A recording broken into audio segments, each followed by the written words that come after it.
उद्योगों के स्थानीयकरण के कारक माने उद्योगों को कौन कौन से कारक प्रभाव डालते हैं, इसका हम विस्तार से अध्ययन करेंगे। तो पहला है कच्चे माल, उद्योगों में कच्चा माल। दूसरा है बी जो है ऊर्जा के संसाधन, सी परिवहन के संसाधन, डी बाजार, ई श्रम, पूंजी, फिर जल की प्राप्ति, जलवायु, सस्ती समतल भूमि। ये सब क्या करती हैं, उद्योग को प्रभावित करने वाले कारक माने जाते हैं। तो पहला है औद्योगिक कच्चा माल।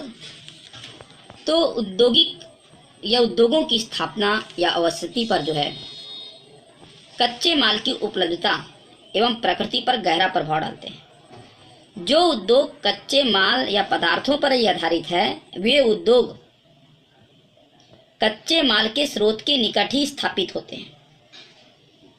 उदाहरण में ले सकते हैं कि भारत में जो जूट कारखाने हैं हुगली घाटी में, चीनी कारखाने जो है हमारे यहाँ भारत में, महाराष्ट्र में,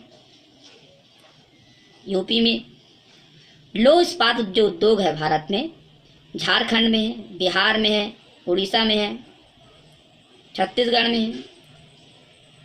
ये उद्योग जो है अपने कच्चे माल के स्रोत के निकट ही स्थापित होते हैं। जो उद्योग जो होते हैं वो कच्चे माल के निकट ही क्या होते हैं, स्थापित होते हैं। लोहा है, इस्पात है, चीनी है, सीमेंट है, कागज है आदि कच्चे माल के स्रोत के समीप ही स्थापित होते हैं। ये उद्योगों में कच्चा माल और तैयार माल वजन में कोई विशेष प्रभाव या कमी नहीं होती हैं। ये भारी होते हैं, मैंने कहने मतलब है। तो ये उद्योग जो होते हैं कच्चे माल के निकट ही स्थापित होते हैं। लेकिन ऊनी उद्योग जो है, ऊनी वस्त्र उद्योग जो है, सूती वस्त्र उद्योग है, ये कच्चे माल के स्रोत से दूर स्थापित होते हैं। ऐसे उद्योगों की स्थापना परिवहन लागत, श्रम लागत एवं बाजार आदि का उद्योगों पर स्थानीयकरण के कोई प्रभाव अधिक महत्वपूर्ण कारक नहीं माने जाते हैं। अधिक कारक महत्वपूर्ण नहीं माने जाते हैं। ये है उद्योगों की कच्चे माल जो है, कच्चे माल। दूसरा कारण है कि ऊर्जा के संसाधन। पहला पढ़ लिए उद्योगों कच्चा माल, दूसरा क्या बोलता है, ऊर्जा के संसाधन। तो उद्योगों में विभिन्न प्रकार को या उद्योगों को चलाने के लिए या स्रोत को चलाने के लिए उद्देश्य से किसी न किसी प्रकार की ऊर्जा की होना अत्यंत ही आवश्यकता पड़ती है। भाई हम जो घर, जैसे हम घर में ही रहते हैं, घर को रोशनी करने के लिए लाइट चाहिए ना, ऊर्जा चाहिए ना, उसी प्रकार उद्योग को चलाने के लिए विभिन्न प्रकार की ऊर्जा की आवश्यकता पड़ती है। कुछ उद्योगों में ऊर्जा की अधिक आवश्यकता पड़ती है, जिन्हें ऊर्जा गहन उद्योग भी कहा जाता है। जिन ऐसे भी उद्योग होते हैं जिसमें ऊर्जा की अधिक आवश्यकता पड़ती है, जिन्हें गहन ऊर्जा उद्योग भी कह सकते हैं। जैसे लौह इस्पात उद्योग, विद्युत धातु कर्मी उद्योग, विद्युत रसायन, एल्युमिनियम आदि उद्योग। वास्तव में ये ऊर्जा गहन उद्योग को सर्वोत्तम उदाहरण है। इसमें अधिक ऊर्जा की आवश्यकता पड़ती है। उद्योग विद्युत शक्ति की उपलब्धता के कारण ही स्थापित होते हैं। जितने भी उद्योग है, अधिकांश उद्योग जो है वो विद्युत की उपलब्धता के आधार पर ही क्या होते हैं, स्थापित होते हैं। यद्यपि जल विद्युत शक्ति उद्योगों के विकेंद्रीकरण में विशेष लाभदायक होते हैं, सभी जानते सस्ती होती है। यद्यपि जल विद्युत शक्ति उद्योगों के विकेंद्रीकरण में विशेष लाभदायक होते हैं, वे उद्योगों की स्थापना सरलता पूर्वक हो जाती है। लेकिन दूरस्थ स्थानों तक विद्युत पहुंचाने में विद्युत शक्ति का ह्रास के कारण उद्योग की स्थापना में क्या होती है, कठिनाई हो जाती है। भाई जैसे हमने यहाँ से दूसरे स्थान तक हम विद्युत यदि प्रवाह करते हैं तारों में, तो 100% 20% तो ऊर्जा ऐसी ही खपत हो जाती है, सिर्फ 80% ही ऊर्जा यूज पाती है। मैंने कहने मतलब दूरी जो है उद्योगों में प्रभाव डालती है। इसलिए अधिकांश उद्योग जो होते हैं शक्ति संसाधन के निकट ही स्थापित होते हैं। ये उद्योगों के स्थानीयकरण में सर्वाधिक महत्वपूर्ण कारक माना जाता है। तीसरा है परिवहन के संसाधन।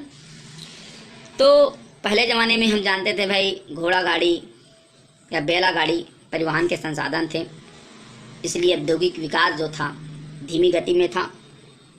लेकिन वर्तमान में तीव्र गति से नए नए संसाधनों का विकास हो जाने के कारण आज उद्योगों के स्थानीयकरण में महत्वपूर्ण भूमिका निभा रहे हैं। कच्चे माल को उद्योगों तक लाने में, तैयार माल को बाजार तक पहुंचाने में महत्वपूर्ण भूमिका निभाने में महत्वपूर्ण कारक माने जाते हैं। परिवहन के संसाधन उद्योगों के स्थानीयकरण में गहन रूप से संबंध होते हैं। उदाहरण में भारत में औद्योगिक विकास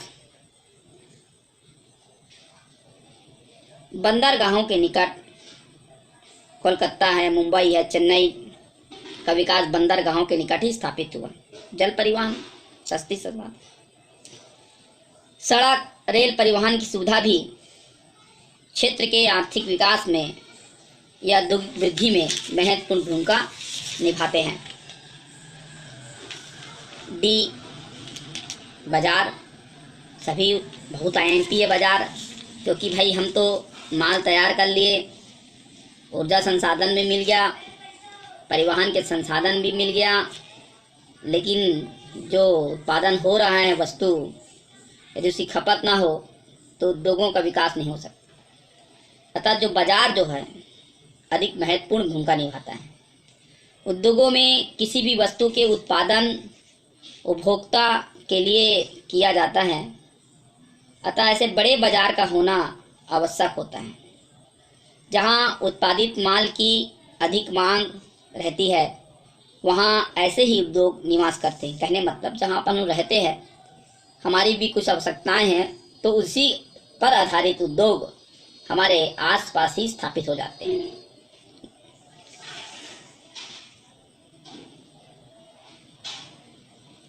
और वहाँ ऐसे लोग निवास करते हैं जिनकी श्रम शक्ति संतोषजनक है। अतः उत्पादक वस्तुओं एवं उपभोग की वस्तुओं की खपत के लिए उद्योग की स्थापना समानता बाजार के निकट ही स्थापित होती है। उद्योग के निकट ही क्या होती है? समानता बाजार के निकट ही क्या होती है? उद्योग की स्थापना होती है। यदि बाजार तक पहुंचाने में उत्पादित माल का भाड़ा कच्चे माल की अपेक्षा अधिक होता है तो उद्योग की स्थापना बाजार के निकट ही होगी। इस प्रकार शीघ्र नाशीय माने नाश होने वाले उद्योग जैसे दूध है, सब्जी है, उत्पादन जैसे बिस्कुट है, डबल रोटी है, डेयरी उद्योग है, ये संबंधित उद्योग जो होते हैं, स्थापना जो होते हैं बाजार के निकट ही स्थापित होते हैं। ये उद्योग क्या होते हैं? बाजार के निकट ही स्थापित होते हैं। वर्तमान में अधिकांश उद्योग की स्थापना बाजार के समीप की जाती है, लेकिन उद्योगों के केंद्रीकरण उन क्षेत्रों में अधिक है जहां उन्हें राष्ट्रीय अंतर्राष्ट्रीय बाजारों की सुविधा भी मिल सके। आदि कारक भी क्या करते हैं? प्रभाव डालते हैं। ई, श्रम। भाई उद्योग तो खुल गया, बाजार भी हो गया, तो उद्योग में काम करने वाले श्रमिकों की आवश्यकता पड़ती है। तो श्रम उत्पादन एक महत्वपूर्ण अनिवार्य तत्व एवं कारक है। औद्योगिक विकास के लिए श्रम पूर्ति के दो प्रारूप महत्वपूर्ण है। पहला, सस्ता श्रम बहुलता से उपलब्ध होना चाहिए, माने जो श्रम है महंगा नहीं होना चाहिए। क्या होना चाहिए? सस्ता श्रम बहुलता से उपलब्ध होना चाहिए, बहुलता से। द्वितीय बोलता है कि कुशल कारीगर, सस्ता भी हो और क्या बोल रहा है दूसरा? कुशल कारीगर हो और तकनीकी दृष्टि से क्या हो? प्रशिक्षित हो। बहुत से कर्मचारी भी उपलब्ध होना चाहिए। तकनीकी दृष्टि से जो कुशल कर्मचारी भी बहुत अधिक मात्रा में उपलब्ध होना चाहिए। यद्यपि औद्योगिक अवस्थी के कई अन्य कारक की अपेक्षा श्रम अधिक गतिशील है, फिर भी कुछ उद्योगों जो श्रम प्रधान हैं उन क्षेत्रों की ओर आकर्षित होते हैं। वहाँ कुशल और सस्ते श्रमिक की बहुलता या प्रचुर मात्रा में उपलब्धता पाई जाती है। उदाहरण में हम ले सकते हैं कि भारत में यूपी का मुरादाबाद पीतल का बर्तन बनता है, उद्योग है। फिरोजाबाद में यूपी में चूड़ी के बनाने के उद्योग है। वाराणसी में बनारसी साड़ी बनाने के उद्योग स्थापित है, जिसकी स्थापना श्रम शक्ति के कारण ही स्थापित हुई है। जिसकी स्थापना कैसे हुई है? श्रम शक्ति के कारण ही स्थापित। अब श्रम आ गया भाई, उद्योग, कच्चा माल, ऊर्जा, परिवहन, बाजार, श्रम पढ़ लिए। अब ये सब के लिए क्या चाहिए? हमको पूंजी की आवश्यकता पड़ेगी। भाई श्रमिकों को पूंजी देना पड़ेगा, कच्चा माल खरीदना पड़ेगा, ऊर्जा भी खरीदना पड़ेगा, परिवहन के जो है साधन जो है एक स्थान से स्थान दूसरे स्थान जो माल को ले जाने के लिए उसमें भी पूंजी की आवश्यकता पड़ती है। तो पूंजी जो है अधिक महत्वपूर्ण मानी जाती है। किसी भी उद्योग की स्थापना में बड़े पैमाने के उद्योगों की स्थापना के लिए जिस प्रकार शक्ति अनिवार्य तत्व है, उसी प्रकार पूंजी की उपलब्धता भी आवश्यक मानी जाती है। कच्चा माल माने रॉ मटेरियल और लेबर, ऊर्जा संसाधन की प्राप्ति, उद्योगों की स्थापना एवं संचालन में, परिवहन आदि की सुविधा प्राप्त करने में उद्देश्यों की आवश्यकता होती है। अतः किसी भी देश का औद्योगिक विकास पूंजी की उपलब्धता पर ही निर्भर करता है। यदि किसी देश में पैसा ही नहीं है तो उद्योग कहाँ लगेगा? तो पूंजी ही एक महत्वपूर्ण कारक माना जाता है किसी उद्योग के विकास में। उदाहरण में हम ले सकते हैं कि संयुक्त राज्य अमेरिका है, जापान है, ब्रिटेन है। ये देशों में पूंजी की प्राप्त उपलब्धता के कारण औद्योगिक विकास चरम सीमा पर है, जबकि भारत में पूंजी की पूर्ति हेतु उदारीकरण, भूमंडलीकरण नीति के कारण विदेशी बहुराष्ट्रीय नियमों, विदेशी उद्योगपतियों को भारत में उद्योग स्थापित के लिए आमंत्रित किया जा रहा है।